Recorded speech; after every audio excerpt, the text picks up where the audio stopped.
Bismillahirrahmanirrahim. Alhamdulillah.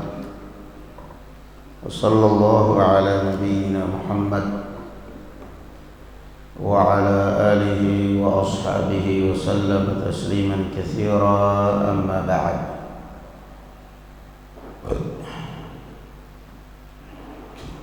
Allahumma a'inna ala dzikrika wa syukrika wa husni ibadatika. Allahumma ighfir lana warhamna wahdina warzuqna. Qala al-Imam al-Bukhari rahimahullahu ta'ala fi sahihihi, haddatsana Abul Walid. Masih dalam bab tafsir al-musyabbahat. Tafsir al-musyabbahat atau al-mushtabihat, atau dengan kata lain syubhat. Qala haddatsana Abul Walid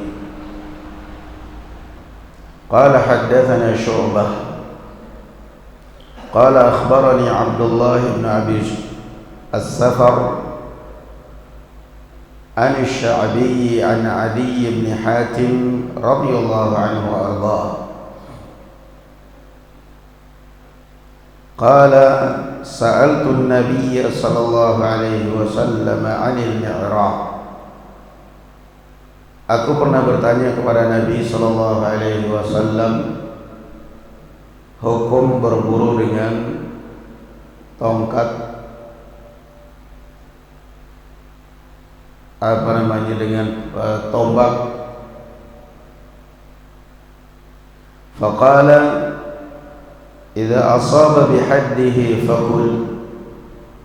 Maka Rasul sallallahu alaihi wasallam mengatakan, kalau mengenai sasaran dengan matanya yang tajam, maka silahkan kamu makan. Wa idza asaba bi ardihi faqatala fala ta'kul fa innahu waqi. Namun kalau yang mengenai sasaran adalah lempengannya, lalu membunuh hewan buruan, jangan kamu makan, karena itu sama hukumnya dengan al-waqid. Al-waqid al-mawqudah, yang yang dipukul dengan, dilempar dengan batu atau dipukul dengan kayu. Qultu ya Rasulullah, ursilu kalbi wa usanni. Ya Rasulullah, saya melepaskan anjing buruanku dan saya membaca nama Allah. Fa ajidu ma'ahu 'ala as-saydi kalban akhar lam usammi alaihi. Lalu aku mendapati pada hewan buruan anjing yang lain yang tidak saya bacakan bismillah. Wala adri ayyuhuma akhad, dan aku tidak tahu mana di antara kambing dua anjing ini yang membunuh hewan ini. Qala la ta'kul, innama sammaita ala kalbik wa lam tusammi ala al-akhar. Rasulullah sallallahu alaihi wasallam mengatakan, jangan kamu makan karena kamu hanya mengucapkan bismillah pada anjingmu dan tidak mengucapkan basmalah pada anjing yang lain. Hadis ini barakallahu fikum masih menjelaskan tentang syubhat, sesuatu yang meragukan, yang lebih condong untuk ditinggalkan. Beda dengan kebanyakan orang zaman sekarang, jelas-jelas dia ragu, makanya dia tanya terus kepada ustaz, tapi dia isap. Padahal semestinya kalau memang kamu sudah ragu tuntunannya di dalam Islam, tinggalkan. Tanya orang ini kepada Rasul, Adi bin Hatim, ya Rasulullah, saya berburu dengan tombak, saya melemparkan tombak saya ke hewan buruan dan sampai membunuh. Apa boleh saya makan ya Rasulullah? Rasul sallallahu alaihi wasallam tidak membolehkan secara mutlak, juga tidak melarang, tidak mengharamkan secara mutlak. Beliau sallallahu alaihi wasallam mengatakan, kalau hewan buruan terkena dengan ujungnya yang lancip, tajamnya matanya, dan kamu membaca bismillah pada saat melemparkannya, silahkan kau makan. Tapi kalau meleset, hewan buruan meleset dari ujungnya, dari matanya yang tajam, lalu kemudian mengenai lempengannya, mungkin karena terlalu kencang tenaganya pada saat dilempar, sehingga matanya meleset, tapi burung itu, hewannya terkena lempengannya, terkena batangnya, tombaknya, sampai mati hewannya, maka jangan dimakan,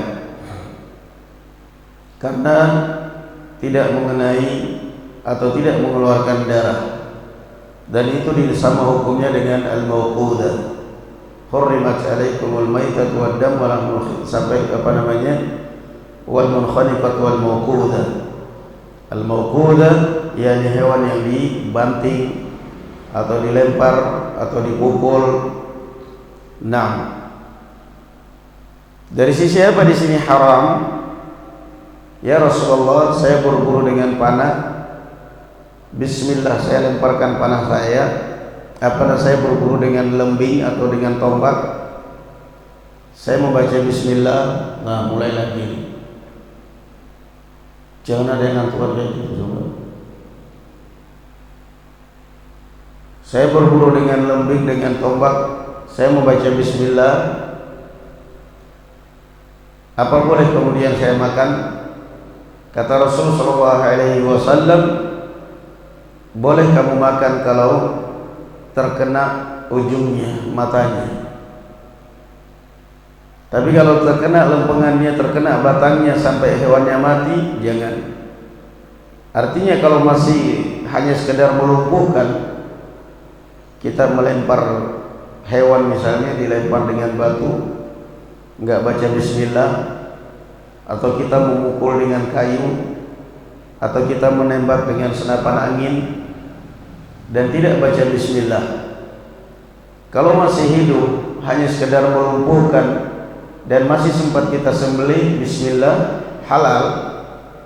Yang jadi masalah adalah kalau kita sudah mendapati hewan itu mati dan kita tidak membaca bismillah, ini jelas haramnya. Yang menjadi pertanyaan, kasus ini dari sisi apa haramnya? Dia melemparkan lembingnya, melemparkan tombak, baca bismillah.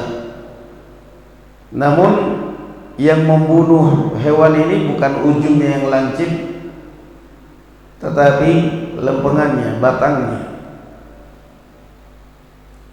Didapati hewan itu mati. Begitu dilihat gak ada luka sama sekali. Kok aneh gak ada luka? Rupanya pas dilemparkan mungkin dia melambung tinggi sehingga ujungnya meleset. Dari sisi apa haramnya di sini? Dari sisi barakallahu fikum, tidak mengeluarkan darah. Sedangkan syarat daripada halalnya sembelihan ada dua.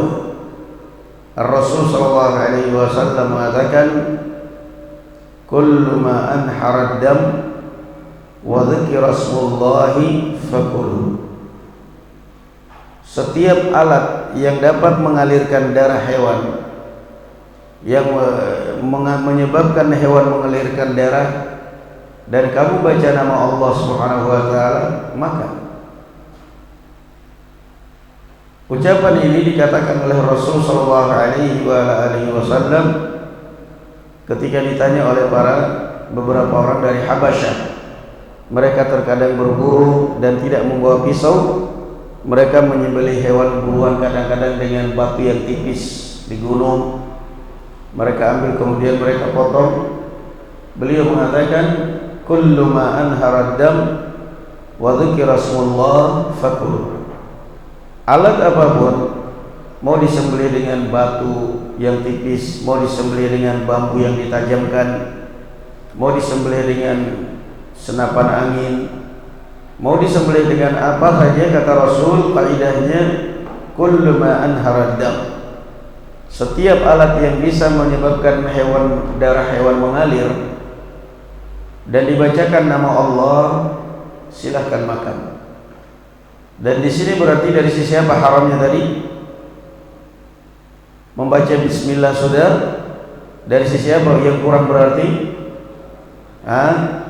Darahnya tidak mengalir. Itulah sebabnya kenapa bangkai diharamkan, karena yang menjadi sumber penyakit itu adalah darahnya. Yang menjadi sumber penyakit adalah darahnya. La haula wala quwwata illa billah. Yang ngantuk-ngantuk darahnya nggak ngalir. Jangan tuh. Taib itu makna atau sebab diharamkannya dalam bab ini. Kalau tidak berarti itu al-waqid. Kamu yang ngantuk. Berarti apa hukumnya tadi? Kamu mukul burung pakai kayu, terus ayamnya mati, burungnya mati, halal ya? Baca bismillah. Kamu baca bismillah. Mukulnya baca bismillah. Haram kalau apa? Kalau sampai mati. Kalau hanya sekadar melumpuhkan lalu masih bisa disembelih, nggak ada masalah. Di jalan misalnya nabrak kambing, kebetulan di dalam mobil ada pisau, daripada kambing ini mubazir, tahu juga nanti saya disuruh ganti, cepat-cepat ambil pisau, cari pemilik kambing. Berapa harga kambing di sini? 1 juta. Udah ini, bismillah, bayar. Kambingnya ditabrak, kambingnya guling-guling, lepak-lepak, kakinya yang kena atau bahkan mungkin kena tengah. Udah urusan sama majikan belakangan, urusan sama orang belakangan. Yang penting tolong dulu kambingnya biar halal. Bismillah. Itu sebabnya makanya kalau di sebagian ikhwan-ikhwan kita di luar Jawa yang masih banyak hewan berkeliaran di jalan, itu mesti di mobil ada golok. Suatu nabrak kambing, nabrak apa aja di jalan yang bisa dihalalkan, bismillah. Itu contohnya. Tapi kalau sampai ditabrak kambingnya kemudian mati, maka sudah tidak boleh. Atau memang belum mati, tapi begitu disembelih sudah tidak ada darahnya, napasnya sudah bukan Senin Kamis lagi, tinggal Senin, sehingga begitu disembelih darah sudah tidak keluar. Karena yang mendorong darah keluar itu adalah nafas itu. Makanya kalau orang yang menyembelih, yang ahli benar-benar kambing, sapi, ketika dia motong mesti akan memperhatikan naik turunnya nafas hewan sekali potong. Ketika kambing tarik nafas, dia nggak akan motong itu, karena tarik nafas itu darahnya ketarik. Ketika dia naik nafasnya, dia lepaskan nafasnya, di situ dia baca bismillah dengan cepat sekali, sehingga begitu ketika dia naik nafasnya itu dipotong, darah langsung terpancar, langsung keluar dengan derasnya, sehingga hewan itu juga cepat dan itu lebih bersih. Makanya jangan heran, kambing itu dari cara menyembelihnya aja sudah berbeda rasanya. Antara yang nyembelihnya profesional dengan yang nyembelihnya baru belajar, mesti beda itu rasanya. Antara yang ngulitinnya profesional dengan yang kulitin panitia kurban asal ngulitin, Asal mulitin, asal motong, asal nyetel sudah. Yang penting daging. Tapi kalau yang ahli akan benar-benar bersih. Bersih dia. Dia perhatikan ketika kambing nafasnya naik, ketika dia turun nafasnya biarkan. Karena itu darah berarti ketarik juga. Ketika nafasnya naik, nah di situ darah naik. Nafasnya naik, darah naik, bismillah, darah langsung pancar keluar, itu bersih. Matinya juga lebih cepat, darahnya lebih bersih. Kemudian yang kedua, jadi syaratnya apa tadi? Berarti halalnya sembelihan. Nah, yang ngantuk. Apa syaratnya? Apa syaratnya? Halalnya sembelihan apa tadi syaratnya? Apa? Syaratnya apa tadi? Apa syaratnya halalnya sembelihan? Hah? Membaca bismillah. Yang kedua, mengalirkan darah. Nah, jadi boleh. Berarti misalnya burung pakai senapan angin bismillah, kemudian jatuh mati, halal. Yang penting burungnya burung yang halal. Yang kedua, ya Rasulullah, saya melepaskan anjing saya, anjing buruan. Anjing buruan halal dipakai dengan syarat al-kalbul mu'allam, anjing yang terlatih. Dan ciri-cirinya anjing terlatih itu kata Imam Al-Hafidh ada 3. Pertama, ketika dilepas disuruh dia lari dengan kencang, nurut. Ketika berhenti disuruh berhenti, berhenti.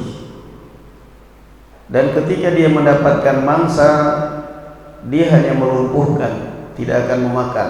Itu anjing mu'allam, anjing yang terlatih.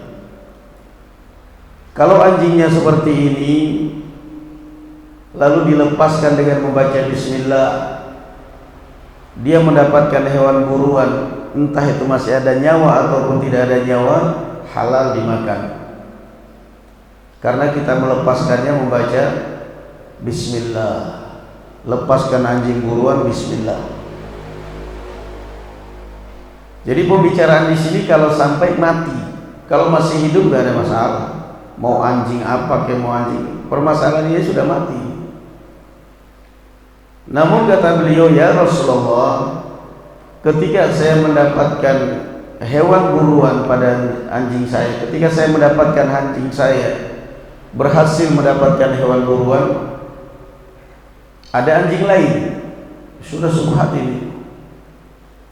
Saya dengarkan anjing itu cirinya kalau dia mendapatkan sesuatu, majikannya dipanggil, teriak, menggonggong.